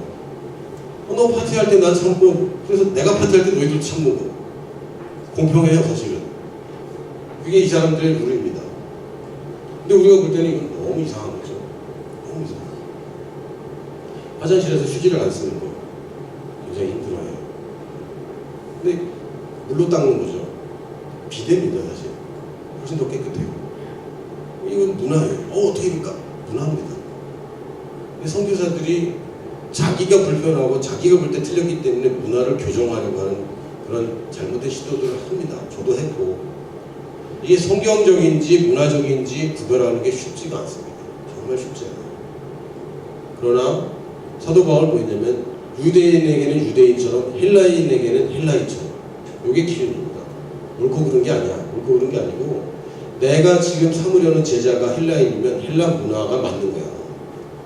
근데 유대인한테는 이게 맞는 거지. 이 사람이 이랬다 저랬다 하는 것 같은데 이것을 우리가 성육신 성교라고 부릅니다. 예수님이 하나님으로 온 게 아니라 인간을 구원하기 위해서 인간이 되신 것. 이게 성육신 성교예요. 예수님의 성육신을 생각하면 사실 저희들이 하는 거는 뭐 어려운 게 아닙니다. 하나님이 인간이 된다. 하나님이 인간이 된다. 어마어마한 일이죠. 하나님과 우리 이 격차가 클까요? 우리와 바퀴벌레 이 격차가 클까요? 어떻게 생각하십니까? 하나님과 우리 사이의 격차가 훨씬 크다고 저는 믿습니다. 나와 바퀴벌레 사이의 격차. 이거 서로 피조물 길이고 이렇게 하나님 보시기에는 이거 격차가 대단하지 않죠. 근데 만약에 내가 바퀴벌레들을 볼 때 우리 집에 바퀴벌레가 막 바글바글한데 저 불쌍한 것들, 저 반들반들하고 예쁜 것들이 윤기 나는 저것들이 저렇게 어두운 데 살고 비참하게 살고 더러운 거 먹고 얘들아 그렇게 살지 말아라. 아무리 얘기도 못 알아듣으니까 내가 그럼 바퀴벌레가 돼야 되겠다. 뿅 하고 바퀴벌레가 돼요. 바퀴벌레 언어로 더듬이려면 야 이게 복음이야. 너희들도 구원받을 수 있어. 막 그러는데 바퀴벌레가 나를 둘러싸더니 날 찢어 죽이고 잡아먹습니다. 이거 여러분 바퀴벌레 사랑하시는 분들 계세요? 계실 거예요. 바퀴벌레가 나한테 어떤 해를 끼치지 않아도 물지 않잖아요. 쏘지 않잖아요. 그런데도 얘는 싫어. 차라리 모기가 낫지. 근데 이 혐오스러운 이 우리의 원수인 바퀴벌레를 사랑해서 바퀴벌레가 되고 바퀴벌레로 30년 이상 살고 근데 바퀴벌레한테 죽임당하는 이 일을 예수님이 결정하셨어요. 예수님의 성육신 생각하면 와, 저희들이 성교지 가서 뭐 성교지 문화의 기구를 아무것도 아닙니다.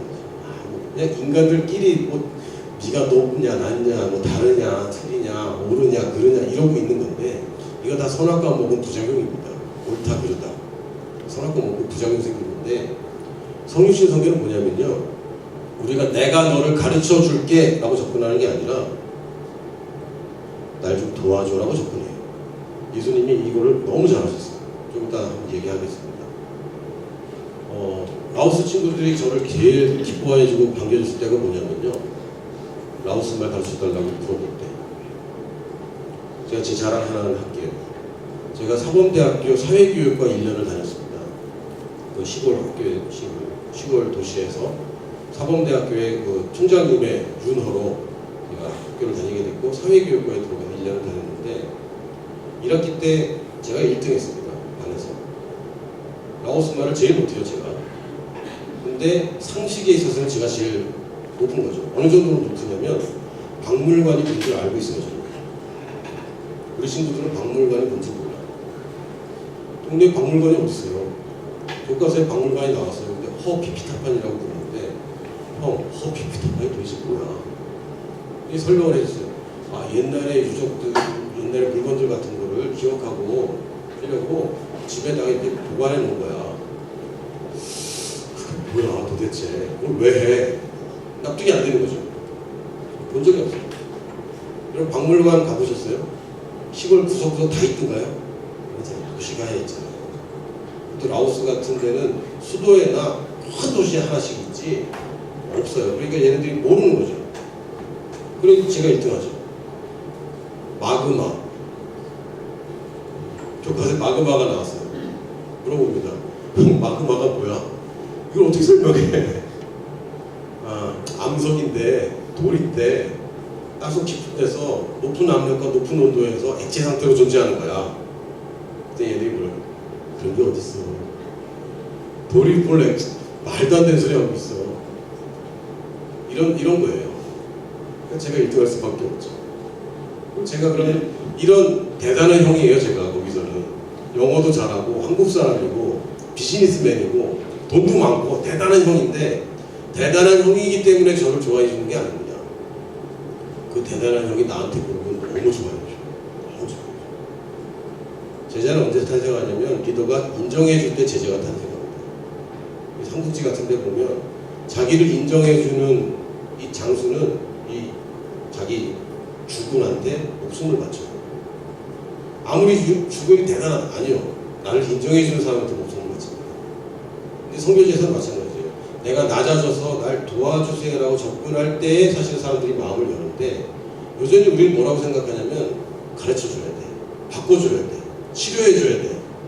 물론 해줘야 됩니다. 그러나 자세는 그렇게 가면 안 돼요. 내가 너희를 도와주러 왔어라는 게 아니라 나도 내가 도움받았고 이거 갚으러 왔고 사실은 내가 너희를 돕기 전에 니들이 날 먼저 도와줘야 돼 라고 들어가야 됩니다. 그러면 정착을 잘해요. 근데 한국에서 특히 뭐 학위가 높다든지 뭐 해줄게 교수라든지 또 뭐 이런 분들이 그거가 잘 안 되시는 분들이 저희가 많이 봤어요. 이거 무지한 것도 저거 바꿔주는 거지.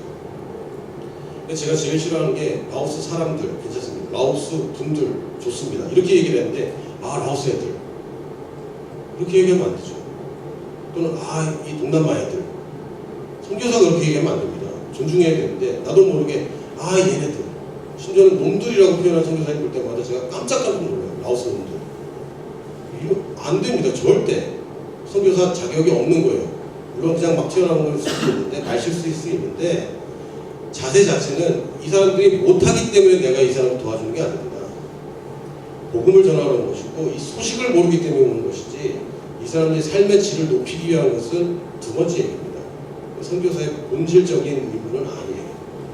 이걸 착각하면 내가 널 도와주는 거고, 내가 희생해서 여기 온 거고 라고 착각하게 되고요. 그러면 절대로 제자가 만들어지지 않습니다. 성실한 거예요. 근데 이 모든 것들이 이 네 가지가 사실은 이걸 위해서 하는 겁니다. 선교에서 성공했냐 안 했냐, 이걸 가늠하는 오직 한 가지는 사역을 이해하겠냐 못했냐입니다. 제가 케냐를 방문했을 때 너무 속상해서 울고 싶었어요. 선교사가 세운 학교가 있는데 아무도 없어요. 선교사 떠나자 아무도 없어요. 선교사님들이 병원을 세웠는데 병원에 가보면 약장에 약들이 텅 비어있고, 간호사 한 명 앉아있는데 이 사람도 그냥 간호사처럼 요거 하나만 붙이고 있으면 전혀 간호사의 직무를 할 수 있는 사람이 아닙니다. 그냥 거기 앉아있는 거예요. 선교사가 뭔가를 많이 했지만 선교사가 떠나자 없어져 버리죠. 이거는 실패입니다. 선교사가 있을 때 잘 되는 거 성공이 아닙니다. 선교사가 떠났을 때 더 잘 되는 거, 이게 성공이죠. 바울이 왜 성공이라고 얘기하냐면, 바울이 있다가 제일 오래 있던 게 2년입니다. 두란노에. 나머지는 일주일 만에 나가기도 하고, 바울이 떠났는데 거기 교회가 부흥했어요. 그래서 성공입니다. 사역을 이양하는 것이 목적입니다. 거기서 그냥 내 성을 쌓고 내가 죽을 때까지 거기 있다, 그게 저희의 목표는 아닙니다. 그럴 수도 있어요. 그게 필요할 수도 있습니다. 그러나 가장 좋은 그림은 아니에요. 선교사가 사역을 하다가 나왔을 때 제자들이 계속 이양받으면 그게 성공이고, 그렇기 때문에 어떤 프로젝트나 뭘 하기 전에 제자와 함께 시작하면 저절로 이양됩니다. 저절로. 왜? 얘가 같이 시작했기 때문에 처음부터 진행되는 걸 얘가 다 보기 때문에 제가 빠져나와도 얘는 아무 문제가 없어요. 제자들을 그렇게 해야 됩니다. 근데 어떤 제자를 키울 것인가? 제자들을 만들었는데 자기가 분열해. 안 되죠. 팀이 단단한 팀을 만드는 걸 가르쳐야 되는데, 내가 팀 사역을 안 하면서 제자들을 팀 사역하는 제자를 키우기 쉽지 않습니다. 내가 팀 스피릿이 있고 협력할 수 있고 나를 희생해서 다른 사람을 세워줄 수 있고 우리 팀의 목적을 위해서 내 거를 내려놓을 수 있는 사람이 팀 사역하는 제자를 키워요. 그래야 제가 사역을 이해할 수 있습니다. 그러니까 팀 사역은 목적이 아니라 이런 스피릿을 제자한테 심어주기 위해서 나도 그렇게 해야 되는 거고, 사실은 팀 사역이 굉장히 좋습니다. 제가 재밌는 사실을 생각해 봤어요. 세상 어디에도 다 팀으로 일하죠. 사장님들 좋은 직원 뽑고 싶잖아요. 혼자 일하고 싶습니까? 영원히? 아니요. 그럼 큰일 나죠. 미혼 남성 여성들 팀 만들고 싶죠. 물론 요새는 뭐 별로 원하진 않지만, 혼자 그러고 평생 살고 싶어요? 아니요. 사람들은 다 팀을 원합니다. 오직 선교사님만 팀 사역 싫어하죠. 자기 하고 싶은 대로 하고 싶어서. 근데 이거는 세상적인 눈으로 봐도, 상식적으로 봐도 팀으로 하는 게 훨씬 유리한데, 이상하게 목사님들, 선교사님들만큼은 하나님과의 직통으로 계시가 있어서 그런지 네 말은 안 들어, 나 하나님이 말할 때만 들어, 약간 이런 느낌? 근데 팀으로 안 하겠다는 것 자체는 굉장히 많은 걸 잃어버리는 겁니다. 세상 다 팀으로 일해요. 여러분 교회 청소할 때 안 오면 어때요? 약속한 사람이 안 와서 한 사람이 빠지면 마음이 어떻습니까? 팀인데 팀으로 하고 싶으세요? 혼자 하고 싶으세요? 조별과제 하는데 대학생들, 이게 바람이죠, 바람. 암 생긴다고, 조별과제. 약속한 거 알아. 그러니까 나쁜 팀이 우리한테 이해가 될 뿐이지, 그러나 조별과제를 혼자 해야 된다고 생각하면 더 어렵습니다. 팀은 아주 쉽고 효율적인 방법이기 때문에 팀 사역을 하는 건데, 선교사님들이 거기 사추가 많이 있어요. 실제로 있습니다. 하지만 내가 팀 사역하는 제자를 키우려면 제가 팀 사역해야 돼요. 팀에서 참아내고 어려움을 겪는 것을 잘 해결하는 것을 제자들이 보고 있습니다. 가르치는 것뿐만 아니라 가르쳐 지키게 하라고 할 때, 가르치는 건 제가 삶이 안 보여주고 가르칠 수 있지만 지키게 하는 건 제가 삶에서 보여줘야 돼요. 안 보여주면 지키게 할 수 없습니다. 자녀 교육하시는 분들 다 아실 거예요. 애들이 왜 이러죠? 엄마 아빠가 그래서 그래요. 엄마 아빠가 그래서 그렇습니다. 거실에 TV가 있는 한 아이들이 거실에서 책을 볼 거를 기대하시면 안 돼요. 근데 못 없애죠. 왜? 아빠 뉴스 봐야 돼서, 엄마 드라마 봐야 돼서. 애들을 보지 말라고. 안 됩니다. 안 돼요. 제자도 마찬가지입니다. 내가 말씀을 잘 가르쳐서 제자가 생기는 게 아닙니다. 내가 똑바로 살아야 제자가 만들어지는데, 내가 팀 사역을 안 하겠다고 생각하는 사람들은 팀 사역 안 하는 제자들 만들어내고요. 선교사님 떠나면 제자들끼리 분열해서 또 흐지부지 돼요. 그래서 팀 사역해야 되고, 믿음 선교도 마찬가지입니다. 내 제자를 두고 나올 거기 때문에 믿음 선교를 가르쳐야 됩니다. 얘네들을 제가 언제까지 후원해주고 제가 받은 후원금을 쪼개서 나눠주고 살겠습니까? 자립시켜야 되고 얘네들 믿음으로 살 수 있도록 제자들을 키워야 되죠. 그러려면 제가 믿음으로 살아야 돼요. 모금하는 방법 가르쳐줄 방법이 없어요. 저는 한국 사람이기 때문에 한국에서 모금이 되는데 현지인들이 한국에 모금을 못하죠. 불가능합니다. 믿음 선교를 하는 것은 굉장히 쉬울 뿐만 아니라 이것이 전수될 때야 비로소 계속 되기 때문에. 개척, 제가 제자들한테 원하는 게 뭡니까? 안주하는 거, 내가 해놓은 거 잘 지키는 거 아니요. 너희들도 개척 나가고 계속 퍼져가는 걸 원한다면 제가 개척 정신이 있을 때 개척을 할 수 있는 제자를 만들 수 있어요. DNA이고 이것은 생명을 낳는 것이기 때문에 내가 없는 것이 제자들이 잘할 수 있다고 생각하면 안 됩니다. 물론 특별한 요청이 있을 수 있지만 그걸 기대하면 안 되고, 내가 하는 걸 얘네들이 따라할 수밖에 없기 때문에 내가 이 원칙대로 하면 원칙대로 하는 제자를 낳고 그러면 계속 재생산이 가능한데, 언제 재생산이 멈추냐면 원칙을 타협할 때. 온전한 제자가 안 나오고, 그럼 온전한 제자는 제자를 또 만들지 못합니다. 갈수록 약화되기 때문에 제가 원칙을 정말 잘 지켜야 돼요. 그나마 그럴 때 제자들도 원칙대로 살게 됩니다.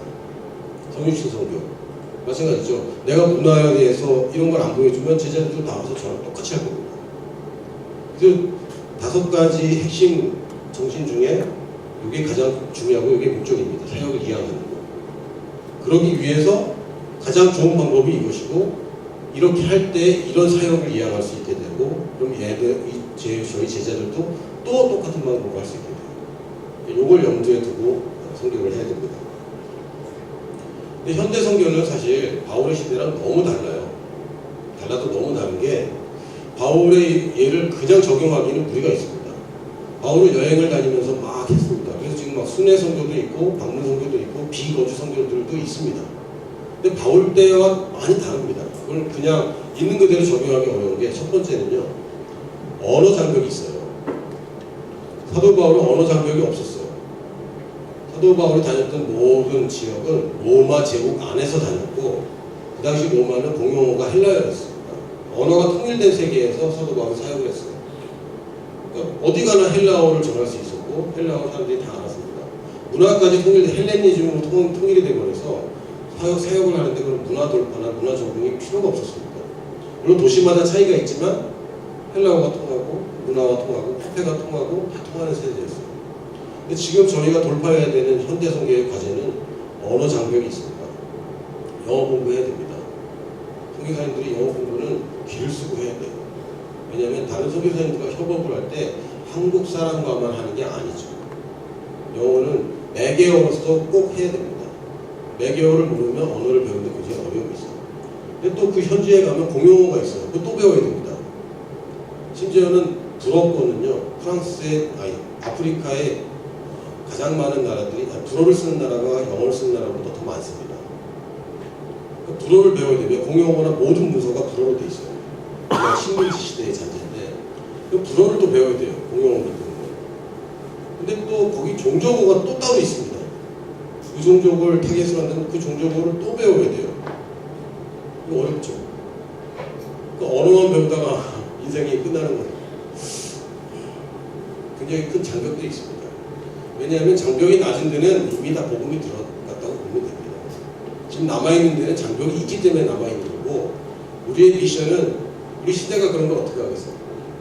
우리 시대는 장벽이 높은 데를 넘어가는 것이 저희의 시대의 부르심이고, 그렇기 때문에 우르르 가서 막 이렇게 그럴 수도 있겠지만 팀으로 지혜롭게 해서 팀으로 움직여야 됩니다. 보내는 사람들과 가는 사람들이 조화롭게 움직여서 장벽들을 같이 넘어야 됩니다.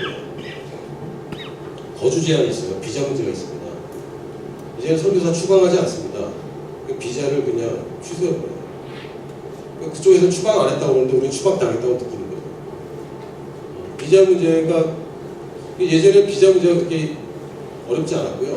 심지어는 한 10년 전만 해도 라오스 같은 경우, 복수도 뭐 아프리카 대부분 그렇지만 전산화가 안 됐어요.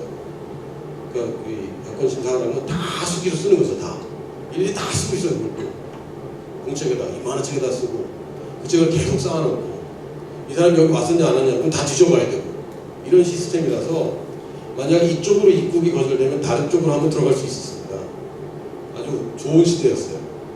그리고 특히 뭐 중국이나 공산권 선교사님들이 어디 가다 걸려서 추방당하면 국경을 다른 데로 들어가면 또 들어가요. 이렇게 했는데 이제는 전산화가 돼서 절대 못 들어갑니다. 나라마다 블랙리스트를 운영하기 때문에 한번 거기 올라가면 영원히 못 오고 거기 올라가 있어요. 이 전산이 지워지지도 않아. 그러니까 한 번 거절당하면 그 다음에 이제 못 들어갑니다. 한 번 쫓겨나면 이제는 가능성이 없어요. 그러니까 비자 제한이라는 권리도 있습니다. 근데 비자를 아무한테 주냐? 그 나라의 재정적으로, 특별히 재정적으로 기여를 하는 사람한테 비자를 주는 거지 선교사 비자가 있는 나라들이 없습니다. 선교사 비자를 주는 나라들은 이미 교회들이 잘 돼 있는 나라들이죠. 저희들이 지금 타겟하는 나라들은 대부분 선교사는 절대 안 되는 나라이기 때문에 다른 방법으로 비자를 받아야 됩니다. 이게 선교사한테 굉장히 큰 스트레스입니다. 현지화의 한계가 점점 높아지고 있습니다. 왜? 한국이 발전했기 때문에 2만 불 이상의 소득이 있는 사람들이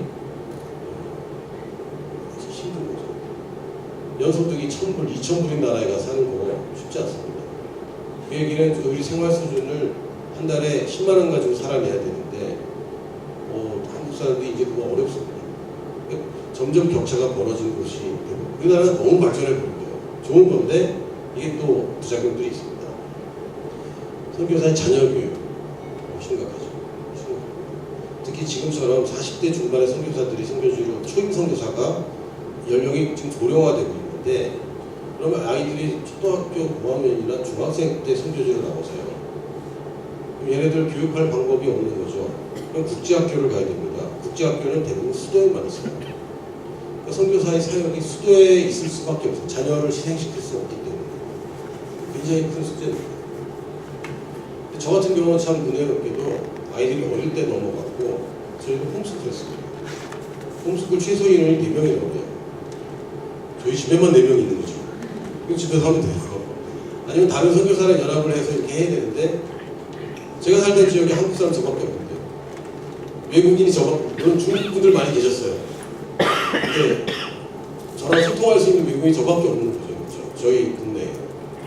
그런데 어떻게 국제학교? 현지 학교 보내는 분들이 계세요. 근데 문제는 뭐냐면 저희가 대학교를 다녀봐서 알잖아요. 이 교육 시스템 자체가 아이들을 불교도로 만듭니다. 유치원 때부터 불교를 가르쳐요. 유치원 때부터 공산주의를 가르칩니다. 늘 교과서에 보면 막스가 이렇게 얘기했다, 레닌이 이렇게 얘기했다. 이거부터 시작합니다. 수학집을 열면요, 막스는 수학을 이렇게 정리했고 레닌은 수학에 대해서 이렇게 얘기했어요. 수학책에. 초등학교 때 대학교 때 모든 교과서에 이렇게 돼 있고 기독교에 가는 거는 늘 이렇습니다. 비제국주의 앞자리 이런 표현이 돼 있어요. 초등학교 때 학교를 보내서 나를 불교도와 내 아이를 불교도와 공산주의자로 만들 것인가 잘 생각해요. 어떤 데는 또 네팔 같은 경우는 또 현지 학교가 영어로 가르칩니다. 네팔은 네팔어를 쓰지만 교육 시스템도 영어예요. 영국의 식민지 시절이기 때문에. 그런데 또 현지 학교를 잘 갑니다. 아이들이. 큰 어려움이 없어요. 대부분의 학교는 현지어를 쓰고 있고 현지의 문화를 가르치고 있고 다른 종교와 다른 이념을 가르칠 때 어떤 분은 이 선교사님은 현지 학교에 보냈대. 훌륭하다. 그렇기 때문에 훌륭한 건 아닙니다. 또 이 선교사님 국제학교에 보냈다. 훌륭하지 않다. 꼭 그런 게 아닙니다. 상황이 다르고 사람마다 달라요. 근데 어쨌든 자녀 교육 문제는 해결책이 없습니다. 진짜. 특히 전방 개척을 선교하는 선교사들에게 자녀 교육은 보장이 없어요. 그러나 제가 아는 것은 하나님이 자녀를 맡기셨으면 그 책임은 내가 진다. 그리고 이제 선교사님들이 꼭 명심해야 됩니다. 어떤 선교사님들은 그걸 방치하고 내가 선교사로 헌신했으니까 하나님이 내 자녀를 돌봐주셔야 된다. 물론 하나님이 길을 열어줄 겁니다. 그러나 자녀를 양육하는 건 부모의 책임이죠. 하나님 책임이 아닙니다. 이제 얘가 대학을 열어주고 대학 갈 수 있는 돈을 만들어주고 이건 하나님이 도와줄 수 있어요. 그러나 집에서 하나님 말씀을 가르치고 예배하게 만들고 똑바로 공부하게 하고 바른 심성을 갖게 하는 건 부모 책임입니다. 근데 나는 바쁘고 난 사역해야 되니까 이건 하나님이 알아서 해주세요. 아니요, 하나님이 나보고 시키는 일입니다. 그거는 원칙입니다. 자녀 교육의 책임은 부모가 지는 것이 하나님이 지게 하는 게 아닙니다. 부모가 자녀 교육을 할 때 하나님이 길을 열어주시죠. 이 원칙을 지켜야 됩니다. 근데 쉽지 않아요. 정말 쉽지 않아요. 저희 아이들이 제가 목사인 걸 몰랐어요. 제가 선교사인 것도 몰랐어요. 한국을 방문해서 선교 사역복을 하러 제가 이제 양복을 입고 6년 만에 양복을 입고 넥타이를 입고 앞에 섰는데 우리 애들이 저 뒤에서 와, 우리 아빠 멋있다. 우리 아빠 꼭 목사 같아. 얘기를 안 했습니다. 왜냐면 아이들은 거짓말을 많이 하긴 하지만 잘하진 못해요. 아시죠? 많이 합니다. 많이 하는데 어설퍼. 제가 신분이 탄로나면 안 되거든요. 물론 이제 신분을 드러내고 하시는 사역들도 있어요. 근데 저는 비밀리에 소수의 그 제자들을 만드는 게 제 목표이기 때문에, 그리고 이전도 종족, 소수 종족을 제가 타겟으로 하기 때문에 신분이 드러나면 안 됩니다.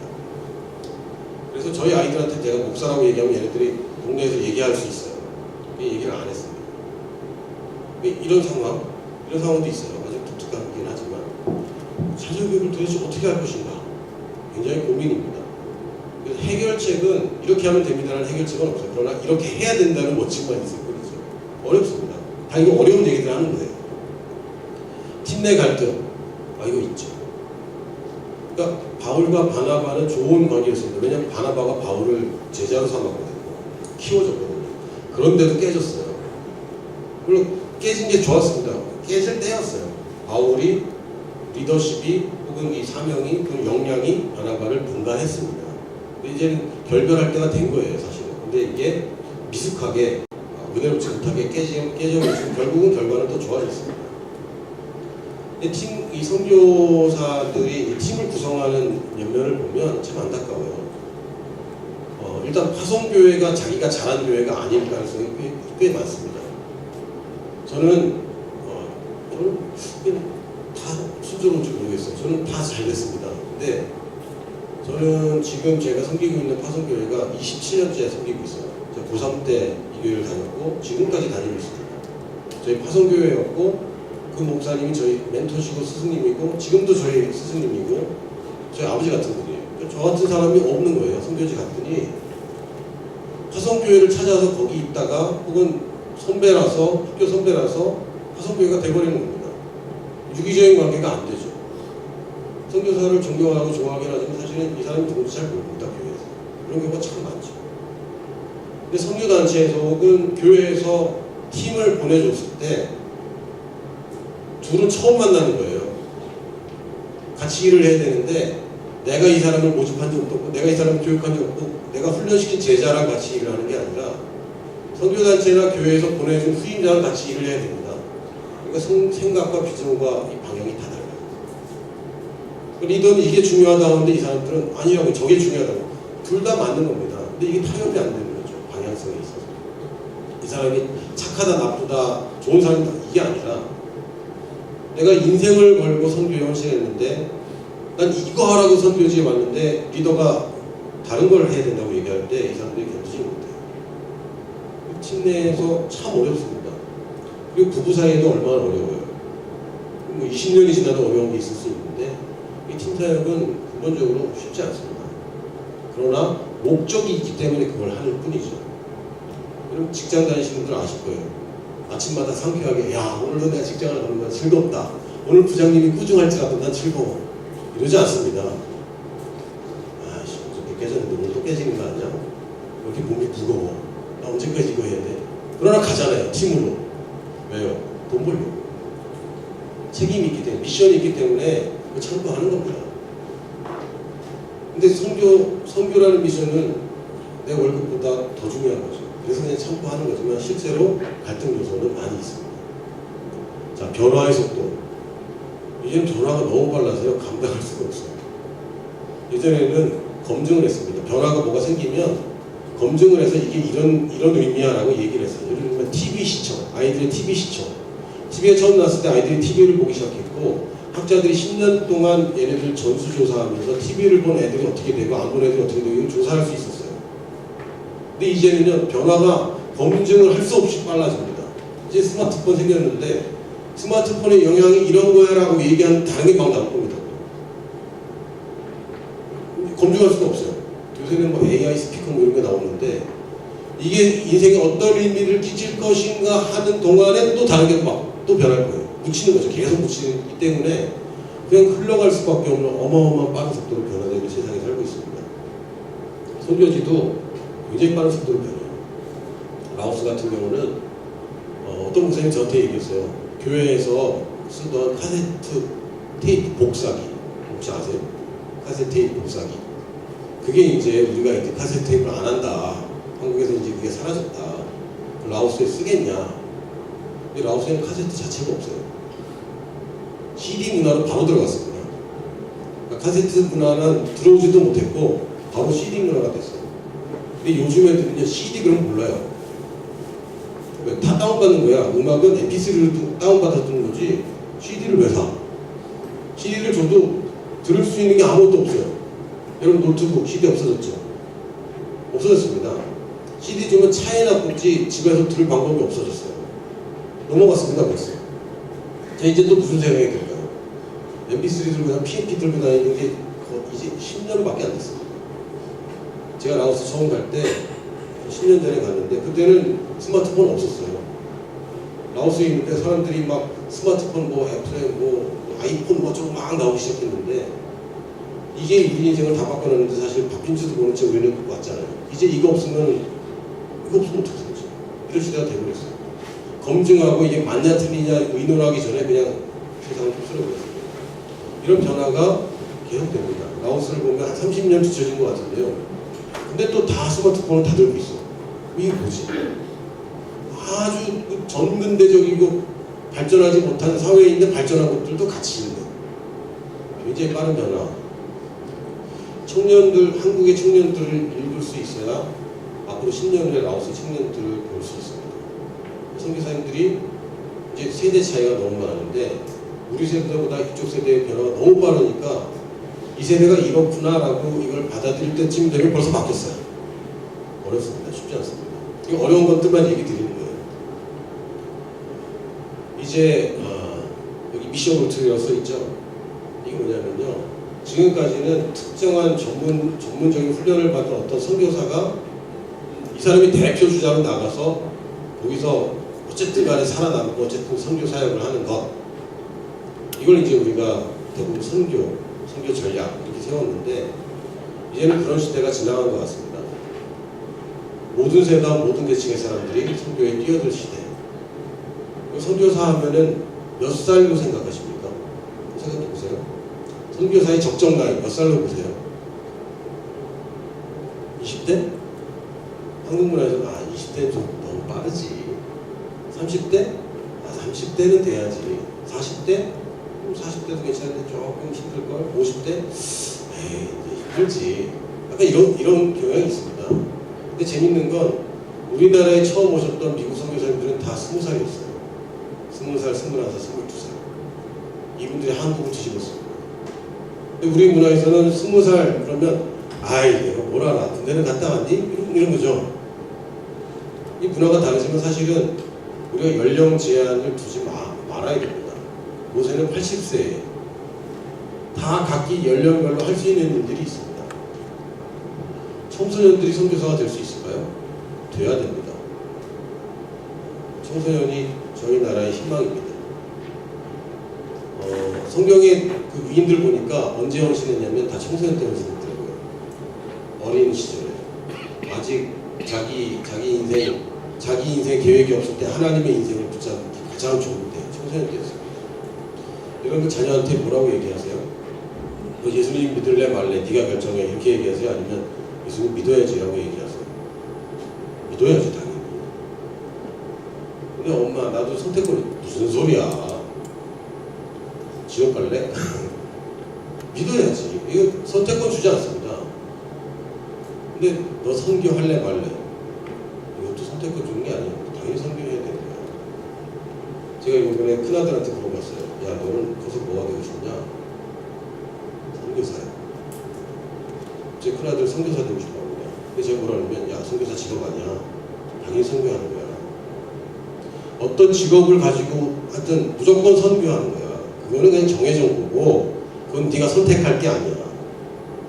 어떤 직업을 가지고 있는지는 네가 선택해라. 하지만 선교사가 되는 건 옵션이 아니다. 방금 못을 박았습니다. 어릴 때부터 가르쳐야죠. 제가 행복하게 선교사를 살았기 때문에 저희 아들은 선교사 되기를 저는 열망합니다. 이게 너무 좋은 거예요. 저희 목사님이 잘했다 한 것처럼 저도 잘했다 하고 있습니다. 모든 세대가 선교할 수 있습니다. 어린이, 청소년, 청년, 장년, 중년, 노년 다 할 수 있습니다. 단지 서로 협력을 해야 돼요. 한 세대가 하는 선교가 아니라 같이 할 때야 비로소 잘할 수 있는 시대가 됐습니다. 왜? 장벽이 높기 때문에. 모든 계층의 사람들, 목사뿐만 아니라 전문인들, 직업인들, 노동자, 농부, 광부 다 할 수 있습니다. 모든 수단과 방법으로 지금까지 안 된다 했던 방법들 써야 됩니다. 성경적이냐 아니냐만 걸리면 돼요. 근데 이거는 아니에요. 그러면 학교를 만드는 선교사, 사진관을 하는 선교사, 학교를 하면 선교 같은데 사진관 한다고 하면 선교 같지 않잖아요. 그럴 수 있어요. 그러나 사진관을 하면 훨씬 사람과 만나는데 좋을 수 있습니다. 이 사람들이 집에서 결혼식 하는데 거기 초대돼요. 사진 찍을 때 초대받고, 사진 갖다 주면서 또 초대받고, 집안에까지 들어가서 상담하고 가능합니다. 그러니까 이제는 직업이란 틀도 깨야 되고, 우리의 고정관념을 깨서 수단과 방법을 가리지 말고, 물론 성경적인 안에서 우리가 그걸 다 도입할 때가 됐습니다. 유학생들이 선교사가 될 수 있습니다. 은퇴 이민자들이 선교사가 될 수 있습니다.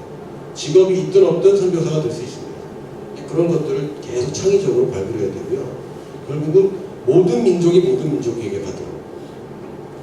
이제는 라오스가 선교지일 뿐만 아니라 선교를 할 수 있도록 선교사를 키우는 데가 돼야 됩니다. 처음부터. 내가 여기서 선교를 하고 교회를 세우고 나중에 선교하도록 해야지가 아니라 처음부터 이 사람들을 전도하고 여기서 제자해서 또 선교지로 파송해야지까지 계획을 하고 들어갑니다. 그래야 이전도 전도회까지 갈 수 있습니다. 지금까지 선교 방법 하던 것을 열심히 하는 것은 안 통합니다. 이제 그건 다 했어요. 근데 여전히 우리가 더 열심히 하면 될 거예요. 아니요. 그거는 안 통하는 데만 남은 겁니다. 열심히 했습니다. 근데 안 통하는 데만 남아있기 때문에 이제는 새로운 방법들을 강구해야 되는 시대입니다. 그래서 누가 필요하냐면 목사가 아니라 여러분들이 필요합니다. 생활인들, 삶으로 사는 사람들, 전문적인 목사가 아니라 그냥 사는 사람들이 필요한 시대.